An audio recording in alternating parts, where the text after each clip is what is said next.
ये वो नाम है जिसकी जय मुनिगण कर रहे हैं। घोर पाप प्रवृत्तियों से निकाल करके महात्मा बना दिया।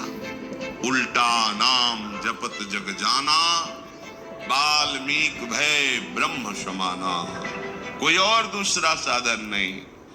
नाम निरंतर रटने का प्रभाव हुआ कि पाप सब नष्ट हो गए। खास बात नहीं, पाप की प्रवृत्ति का नाश करके भगवत प्रेम प्रकाशित कर दिया। ये भक्तों को प्रतिक्षण सुरक्षित रखता है। अनुरंजनों, भक्तों के हृदय को आनंद प्रदान करता है ये भगवन नाम। ये और कोई नहीं है। अक्षरों की आकृति धारण किए हुए स्वयं भगवान की सामर्थ्य विराजमान है। ध्यान दीजिए, राधा कृष्ण हरि, ये और शब्द नहीं है।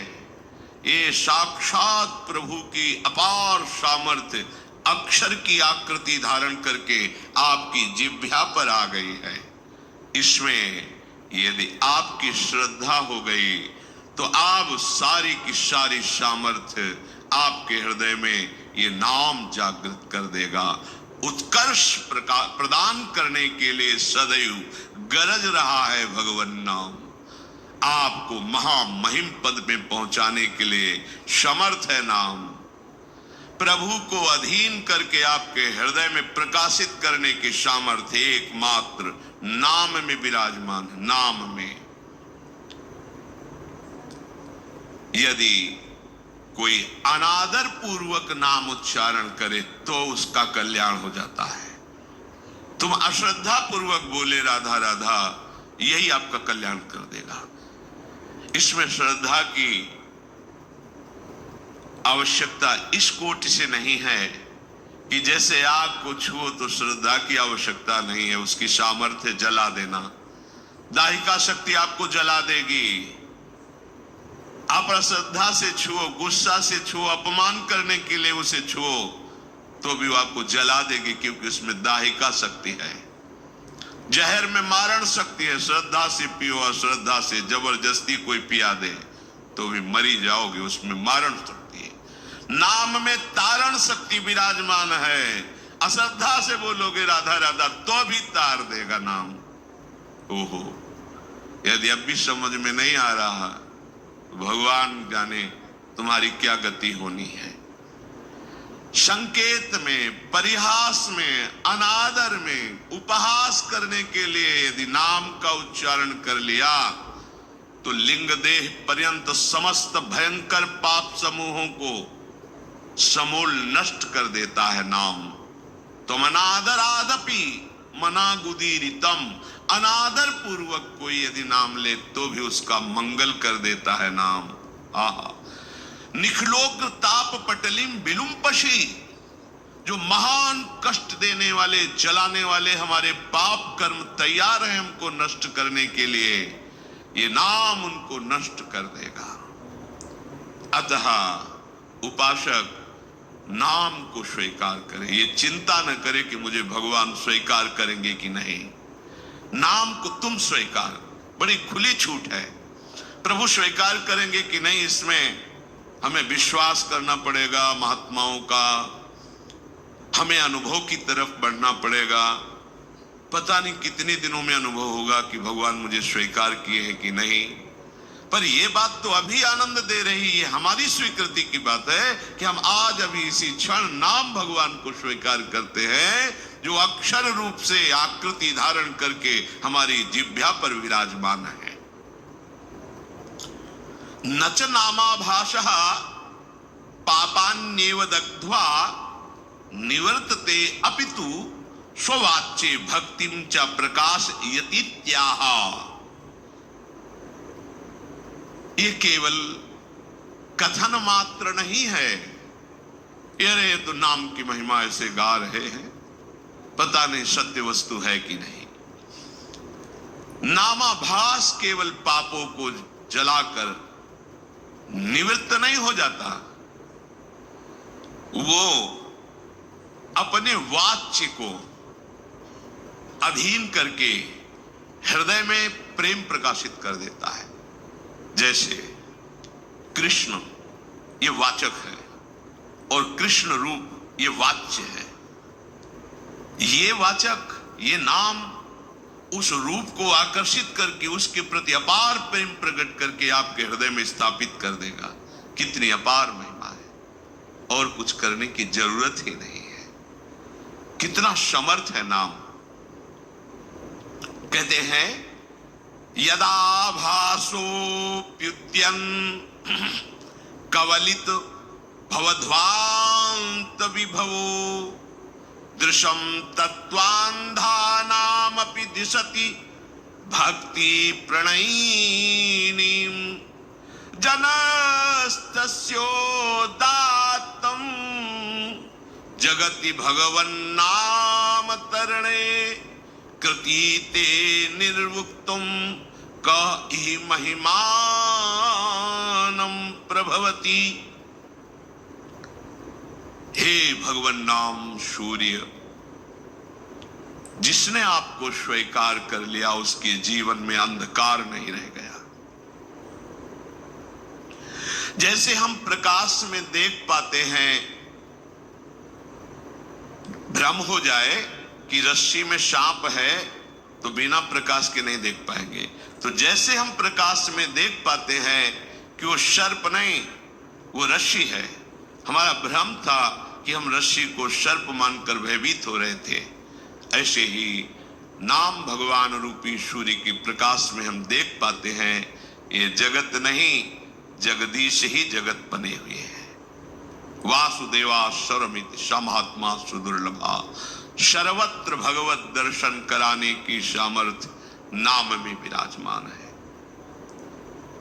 इस संसार में कौन ऐसा होगा प्रवीण पंडित जन जो आपकी महामहिमा असमोर्ध महिमा को यथार्थ रूप में कह सकता है। हे नाम भगवान, आपकी महिमा को कोई पंडित, कोई ज्ञानी, कोई महात्मा संपूर्ण वर्णन करना चाहे तो असमर्थ है। कहूं कहां लगी नाम बड़ाई, राम न सकहि नाम गुण गाई। स्वयं नामी भगवान भी अपने नाम की महिमा को पूर्ण रूप से वर्णन करने में असमर्थ हैं। ऐसी अपार महिमा आपकी है। कोई भी हो, कहीं भी हो, कोई शर्त नहीं है, पवित्र हो या पवित्र हो। नाम का चिंतन, नाम का गायन, नाम का रटन आपके अविद्या रूपी अंधकार का नाश करके परम वैभव प्रकाशित कर देगा। लोक परलोक के सारे सुख आपको प्राप्त हो जाएंगे। यही परलोक सकल सुख पावत मेरी सो भैया कृष्ण गुण संचु, महाप्रभु हरिवंश चंद्र जी कहते हैं। जो चाहिए ये नाम तुम्हें प्रकाशित कर देगा। उस वस्तु, व्यक्ति, स्थान, परिस्थिति, घटना, कोई भी ऐसा नहीं होगा कि तुम्हें कभी ऐसा अभाव का वर्ण अनुभव हो कि ऐसा।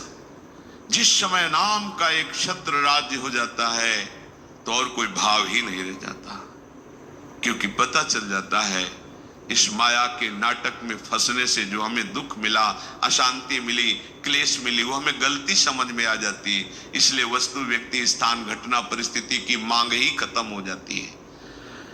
ऐसा लाभ प्राप्त होता है जिस लाभ प्राप्त होने के बाद और कुछ प्राप्त करना बाकी ही नहीं रहता। जो तत्व दृष्टि से विहीन है, जिनको ज्ञान नहीं है, उनको भी वही गति प्रदान करने में समर्थ है नाम। आहा, ये बड़ी बात है। तत्व ज्ञान प्राप्त होना ये बहुत कठिन बात है, लेकिन तत्व ज्ञानियों की जो गति है वही एक नाम जापक को भी प्राप्त हो जाएगी। नाम तत्व बोध करा देगा, नाम परम पद में स्थापित कर देगा। अथैकांतिक भावे नोपाशितम नाम भोगैक विनाश्यमपि प्रारब्धम विनैव भोगाद्विनाशयतीत्याह। ओहो, बड़े आश्चर्यमयी बात। शास्त्रों में जहां हम महिमा देखते हैं साधनों की, सिद्धांतों की, वह ये पाया जाता है कि जो आपसे अब कर्म बन रहे हैं भगवत शरणागत हो, उनको मानो भुने हुए चने में जैसे अंकुरण नहीं होता, ऐसे आपके नवीन कर्म आपको बांध नहीं पाएंगे, उनको निष्प्रभावित कर दिया जाता है भगवत शरणागति के प्रभाव से। पर जो शरीर की रचना हुई है कर्म भोग के लिए, यह सामर्थ्य नाम में विराजमान है कि उस आए हुए प्रारब्ध को भी नष्ट कर देता है। पर जो भगवत प्रेम मार्ग का उपासक होता है वो ऐसा नहीं चाहता, इसलिए उस शरीर के आए हुए प्रारब्धों को बहुत कम मात्रा में उनको भोग लेता है और भगवत कृपा से दिव्य देह प्राप्त करके भगवत सेवा में उपस्थित होता है। वो अपने भजन को इस नाशवान शरीर के सुरक्षित रखने के लिए खर्च नहीं करता, वो चतुर उपासक होता है। पर यदि चाहे तो कह रहे अथैकांतिक भावे नोपासितम नाम भोगैक विनाश्यमपि प्रारब्धम विनय भोगात् विनाश्यति त्याहा। जहां ये वेद प्रमाण है कि बिना भोगे प्रारब्ध नष्ट नहीं होता, वहां ये कह रहे हैं, उदाहरण भी देखिए, विनय भोगात् विनाश्यति त्याहा। यद्यपि शास्त्र का सिद्धांत है प्रारब्ध भोग के ही आपको शरीर के जो पूर्व कर्मों से रचित कर्म है उनको नष्ट करना होगा, पर यहां कह रहे हैं अथैकांतिक भावो नोपासितम नाम भोगैक विनाश्यमपि प्रारब्धम। यदि निष्ठा पूर्वक नाम जप किया जाए, निष्ठा अन्य कोई साधन नहीं, आप अपना क्या दूसरों के भी प्रारब्ध को नष्ट कर सकते हैं, इतनी सामर्थ्य है।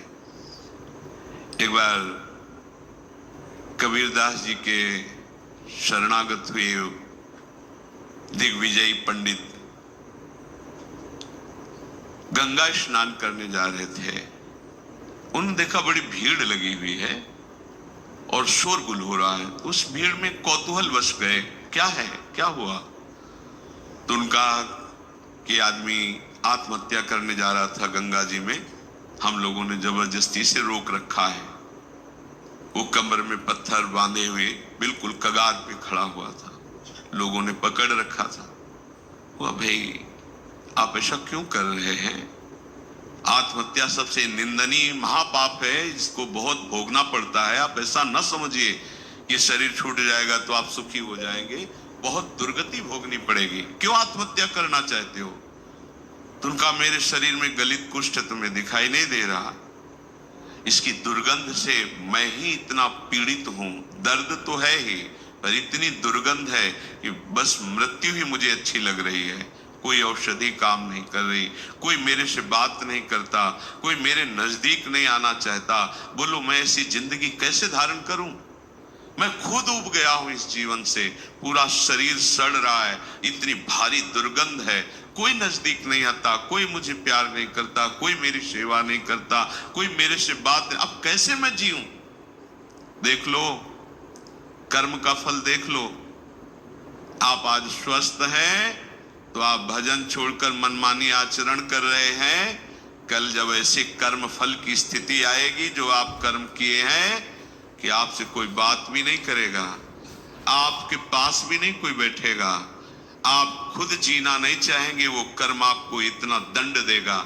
इसलिए सावधान रहो। अवश्य में वो भोक्तव्यम कृतम कर्म शुभाशुभम। जो आपके शुभ अशुभ कर्म है वो आपको भोगने पड़ेंगे यदि सावधान नहीं रहे।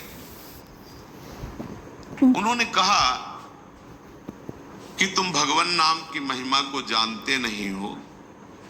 यदि नाम महिमा जानते तो तुम आत्महत्या करने के लिए न जाते।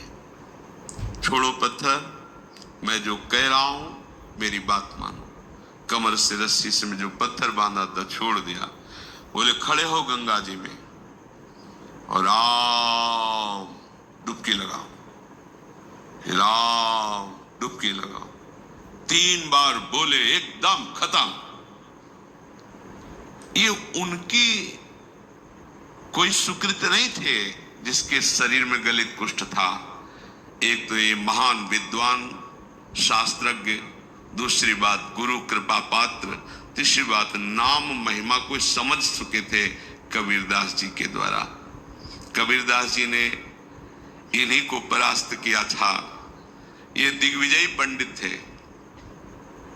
कोई इनके सामने टिकता नहीं था, सब शास्त्र इनकी जिह्वा पे विराजमान थे। काशी के विद्वान घबरा गए कि अगर काशी को पराजित कर दिया तो बहुत बड़ी ये निंदा का विषय होगा, क्योंकि ज्ञान समुद्र काशी है। उनका इससे तो जीत पाना बड़ा कठिन, इसकी तो जिह्वा पे सरस्वती बैठी हुई है। उन्होंने कहा कि यदि हमारे यहाँ के सबसे बड़े पूज्य महापुरुष कबीरदास जी अगर वो हार गए तो पूरी काशी हार गई, तुम उनको परास्त करो जाकर। यहाँ किस किस से आप विद्वता पूर्वक वाक युद्ध करेंगे, एक से एक विद्वान है, सालों लग जाएगा। हम सब सहमति देते हैं कि आप कबीरदास जी को परास्त कर दे, मानो वाराणसी परास्त हो गई। और ठीक है, कबीरदास जी के पास गए, उन्होंने कहा शास्त्रार्थ करना चाहते हैं